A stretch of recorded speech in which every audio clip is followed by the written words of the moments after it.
নেককারের কবরে যখন লাশটা রাখা হবে, ফাইজলিসানিহি উঠায় বসানো হবে, দুইজন ফেরেশতা আসবে, এসে বলবে মার রব্বুকা তোমার রবকে, ওয়া মা দীনুকা তোমার দিন কি, ওয়া মান নাবিয়ুকা আরেক রিওয়ায়াতে এসেছে মান হাযার রাজুলুল্লাযী বুইসা ফীকুম। তিনটা প্রশ্ন করবে, তিনটা প্রশ্নের জবাব যদি ঠিক মতো দিতে পারো তোমার কবরটাকে জান্নাতের বাগান বানায় দেওয়া হবে।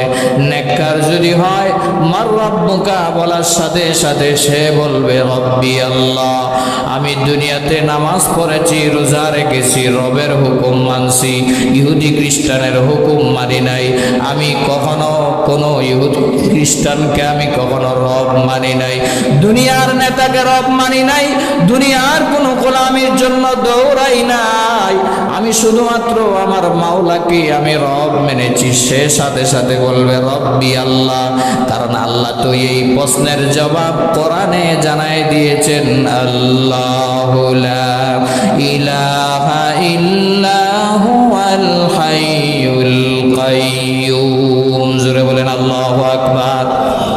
প্রথম কবরের প্রশ্নের জবাব আয়াতুল কুরসির 1 নম্বর আয়াতের প্রথমাংশ। আল্লাহ বলেন আল্লাহ হলেন যিনি যার কোনো ইলা নাই, উপাস্য নাই, যার কোনো অংশীদারিত্ব নাই।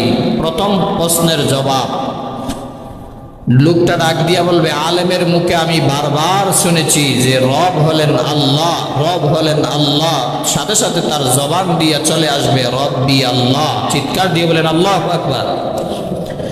2 নম্বরে মুনকার নাকির ফেরেশতা প্রশ্ন করবে ওয়ামা দীনুকা তোমার ধর্ম কি। নেককার ব্যক্তিটার মনে মনে কোরআনের ওই আয়াতটা চলে আসবে। আলেমরা সব সময় বলতো ইন্নাদ-দীনা ইনদাল্লাহিল ইসলাম, আমার ধর্ম হলো ইসলাম, আমি অন্য কোনো ধর্মকে ভালোবাসতে পারি না, মহব্বত করতে পারি না, অনুসরণ করতে পারি না, আমি একমাত্র আল্লাহ প্রদত্ত ধর্ম ইসলামকে দুনিয়াতে মেনে এসেছি। তখন সেও ডাক দিয়া বলবে দীনিয়াল ইসলাম, আমার ধর্ম হলো ইসলাম, আমি মুসলমান। নেককার যদি হয় তাহলে দ্বিতীয় প্রশ্নের জবাব এভাবে দিবে। 3 নম্বরে প্রশ্ন করা হবে মান নবিয়ুকা তোমার নবীকে, অথবা মদিনার রওজা থেকে কাপড় সরায় দেওয়া হবে রওজা শরীফ থেকে। মান হাজার রাজুলুল্লাযী বুইসা ফীকুম, এই যে মহামানব দেখা যায় উনি কে তুমি চিনো নাকি? যদি নেককার হয় তাহলে বলবে কোরআনের ওই আয়াত তো আমাদেরকে আলেম আগেই জানায় দিয়েছেন, মুহাম্মাদুর রাসূলুল্লাহ, জোরে বলেন সাল্লাল্লাহু আলাইহি ওয়াসাল্লাম। বলবে উনি আর কেউ নয়, উনি হলেন আমাদের নবী মুহাম্মাদুর রাসূলুল্লাহ সাল্লাল্লাহু আলাইহি ওয়াসাল্লাম। মুসলমান ভাইরা আমার, নেককারদেরকে প্রশ্ন করার সময় মুনকার নাকির ফেরেশতা যখন আসবে নূরানি সুরতে আসবে, দেখলেই দিলটা ঠান্ডা হয়ে যাবে, দুনিয়ার টেনশন দূর হয়ে যাবে, পরিবারের টেনশন দূর হয়ে যাবে, মাওলার দিদারের জন্য পাগল পারা হয়ে যাবে। নূরানি চেহারা দেখা হাসি খুশি ভাবেই তাকে আপ্যায়ন করার চেষ্টা করবে। আর এমন ভাবে নূরানি চেহারা হাদিস শরীফের ভিতরে এসেছে, সালাম বিনিময় করবে। নেককার বান্দার কাছে যখন আসবে তখন এমন হালতে আসবে মাত্র মনে হয় জান্নাত থেকে কোনো ফেরেশতা আল্লাহ পাঠিয়েছেন। নূরানি সুরতে আসবে এবং কোমল আচরণ করবে, ভালো আচরণ করবে, সুন্দর আচরণ করবে, পুরুষের দাড়ি ধরে ধরে বসাবে, আর মহিলাদের চুলের কুফা ধরে ধরে কবরস্থানে নিয়ে যাওয়ার পরেই 40 কদম মানুষ সরে আসার পরেই বসাবে। নেককারদেরকে 3টা প্রশ্নের জবাব দেওয়ার পরে কি ব্যবহার করবে ফেরেশতা? আমার আল্লাহ গায়ব থেকে আওয়াজ দিবেন, ফায়ুনাদি মুনাদিম মিনাস সামা।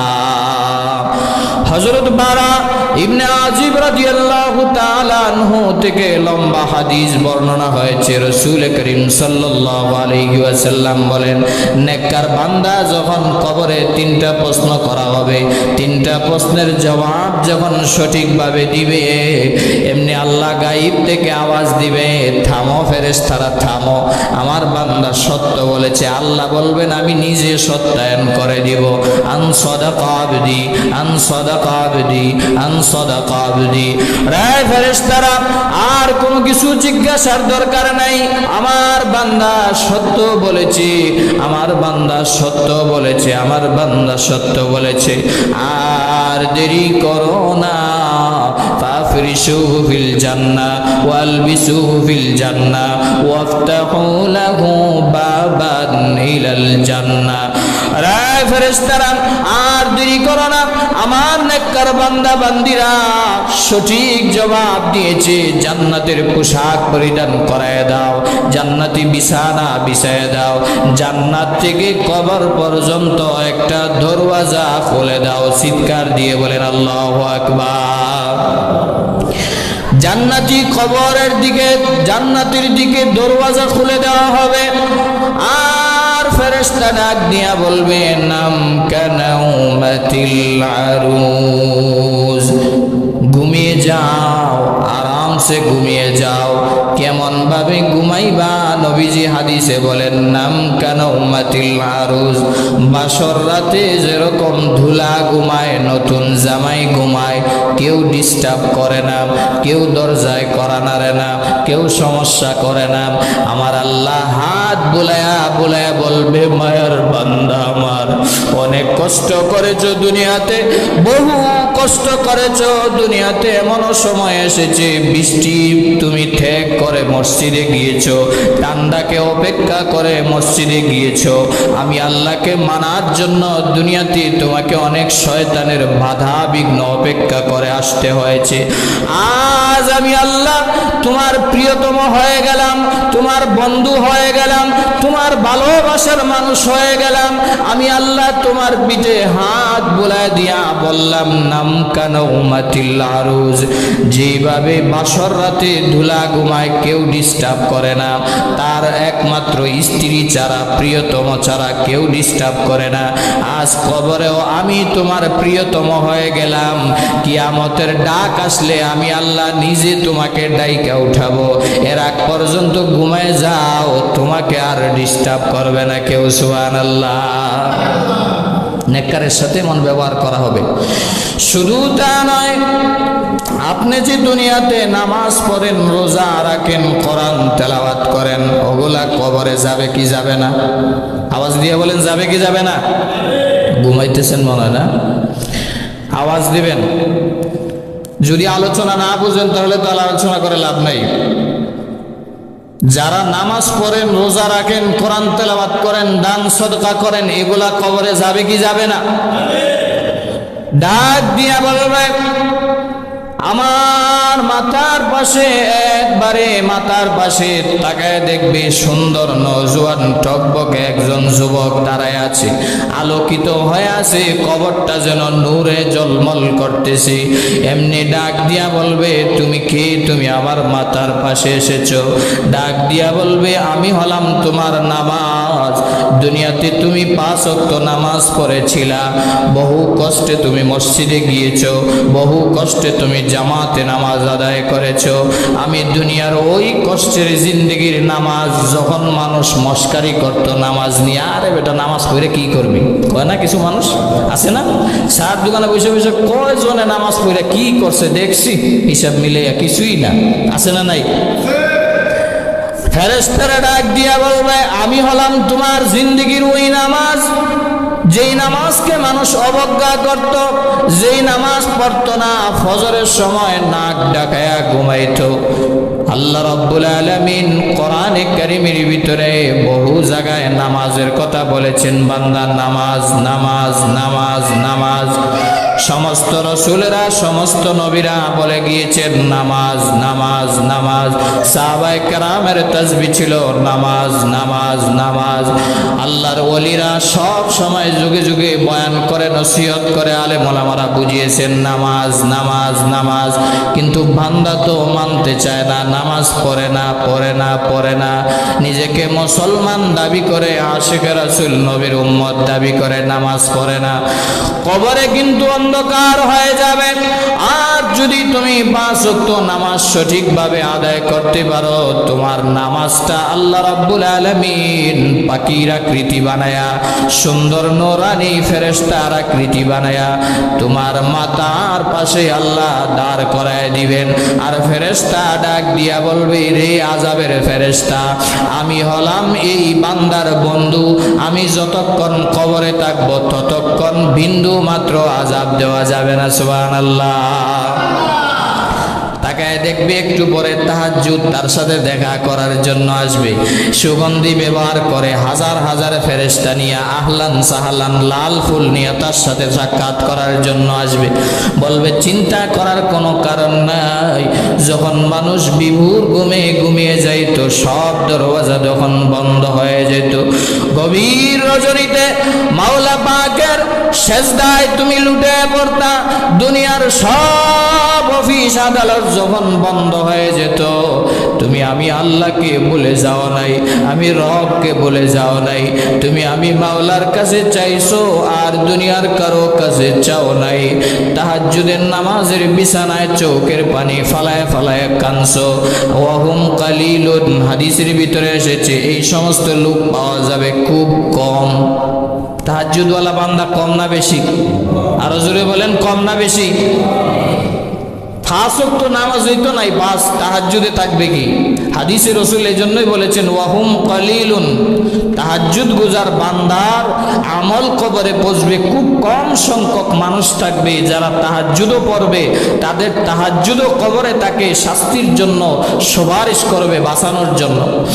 এই জন্য আমার প্রাণের ভাইয়েরা, আবার মাতার পাশে দাঁড়ায় দেখবে আরেকজন দাঁড়ায় আছে, সুন্দর নোরানি চেহারা নিয়ে বলবে শাস্তি দ্বারে কাছে আসতে পারবে না।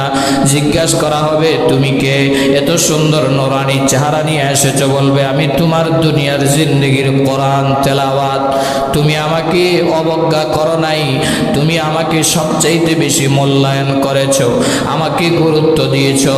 আল্লাহ রাব্বুল আলামিন পৃথিবীতে যত কিতাব যত গ্রন্থ পাঠিয়েছেন এর ভিতরে শ্রেষ্ঠ হলো আল কোরআন।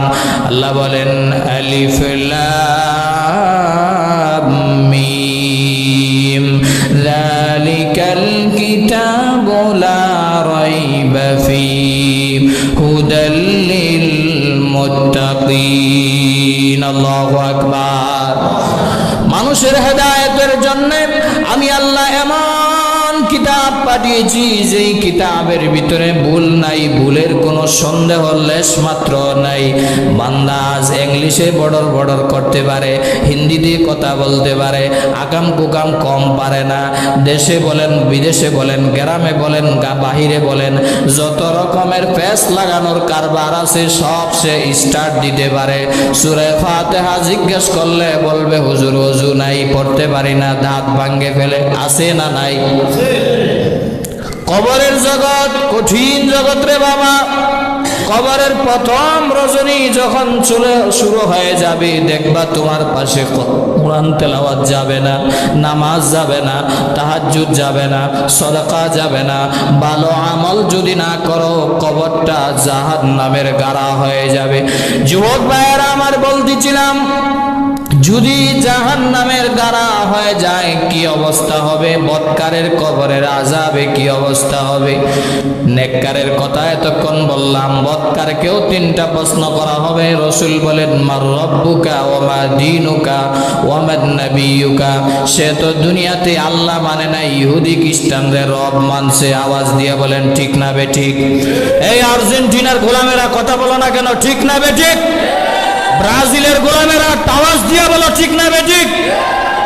ওই কবরে যাওয়ার পরে সে তো আল্লাহকে রব মানে নাই, রব মানছে আর্জেন্টিনার ইহুদি খ্রিস্টান রে, রব মানছে বেঈমান কাফের রে। সে ডাক দিয়া বলবে হা হা লা আদরি, হা হা লা আদরি, হায় আফসোস আমি তো রবকে চিনি না, আমি তো নেতার গোলামি করছি, আমি তো নেত্রীর গোলামি করছি, আমি তো টাকার গোলামি করছি, আমি তো মেম্বার চেয়ারম্যানের পা ছাড়া গোলাম ছিলাম, আমি তো মাওলার ডাকে সারা দেই না, এই রবকে আমি চিনিও না জানিও না। হা হা লা আদরি। সে ডাক দিয়া বলবে আয় আল্লাহ হায় আফসোস আমি তো জানি না, আমি তো জানি না। দ্বিতীয় প্রশ্ন করা হবে ওয়ামান নবিয়্যুক ওয়ামা দীনুকা, তোমার ধর্ম কি, তোমার ইসলাম কি? সে তো ইসলাম ধর্মে ছিল বটে মানে নাই, ছিল বটে মানে নাই। সে বলছে ইহুদি ধর্ম ভালো লাগে, খ্রিস্টান ধর্ম ভালো লাগে, এই জন্য সেই কাটিংয়ে পোশাক পরি, সেই কাটিংয়ে চুল কাটি। আছে না নাই? আওয়াজ নাই, আছে না নাই? ইহুদিরে ভালো লাগে, খ্রিস্টানরে ভালো লাগে, সনাতন ধর্মের লোকের স্টাইলে চলে। মহিলারা চলে কটকটি আর কিরণমালার সুরতে, যুবক চলে নেইমার আর মেসির সুরতে। আছে না নাই? তাহলে আপনার জবান থেকে ওই সময় দ্বীন আল ইসলাম বাইর হবে মনে করছেন এত সহজ নাকি? কবরের প্রশ্নের জবাব মিলে দেখেন না আপনার কবরের প্রথম রাতটা কি হবে। আজকের সাবজেক্টই হলো কবরের প্রথম রাত। বাবা আপনার কোন হালত হবে, আমার কোন হালত হবে? কবরের প্রথম রাত কেউ সাথে যাবে না। ধর্ম যদি ইসলাম মানতে পারো তাহলে বলবে দ্বীন আল ইসলাম। সে তো বদকার, জিন্দেগিতেও ইসলাম মানে নাই, নাম কেউ আসতে মুসলমান, কিন্তু তার পরিবার পরিজন নিজের স্ট্যাটাস সব কিছু বেড়ে উঠেছে বিধর্মীদের বিজাতীয় সংস্কৃতির মাধ্যমে। সে তখন ডাক দিয়া বলবে হা হা লা আদরি, হায় আফসোস আমি তো জানি না, আমি তো এই প্রশ্নের জবাব জানি না, এই প্রশ্নের জবাবের সাথে আমার কোনো পরিচয় নাই। 3 নম্বরে যুবক ভাইয়েরা আমার মনোযোগ দিয়া দিলের কান লাগায়া কথাগুলা শুনবা। পর্দার অন্তরালের মা বোনেরা, কবে জানি মরণ এসে যায় কেউ বলতে পারে না, কবে জানি ডাকা আসিবে, কবে জানি ডাকা আসিবে, এই বাড়ি ঘর সারিতে আপন আপন কাপড় কুলে সাদা কাপন পরিতে। ডাক আসতে পারে কি পারে না?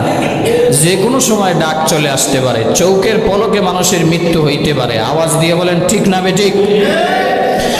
3 নাম্বার কবরের সওয়াল হবে মান নবিয়ুকা, তোমার নবীকে, অথবা নবীজির রওজা থার থেকে চাদরটা উঠায় দেওয়া হবে। মান হাজার রাজুলুল্লাযী বয়সা ফীকুম, এই যে মহামানব দেখা যায় উনি কি চিনো নাকি? তুমি তো নবীজিরে নেতা মানো নাই, তুমি নবীজিকে রাসূল মানো নাই, নবীজিকে মহব্বত করো নাই, ভালোবাসো নাই।